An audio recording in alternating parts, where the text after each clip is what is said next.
যুব ভারতী থেকে বেরিয়ে কান্তিরাবা স্টেডিয়ামে প্রথম খেলা দেখার অভিজ্ঞতাটা যে এতটা বেদনাদায়ক হবে সেটা সত্যিই ভাবিনি। এখন বাজে সকাল 5:30 আর আমি ব্যাগের মধ্যে জ্বরকে রেখে রওনা দিলাম চেন্নাই স্টেশনের দিকে।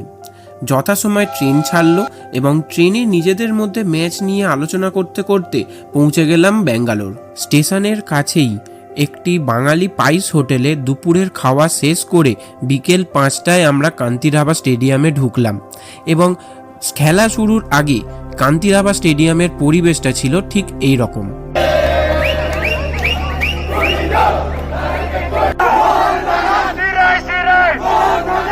সময় মতো 7:30টায় খেলা শুরু হলো এবং খেলার রেজাল্ট ছিল খুবই ভয়াবহ।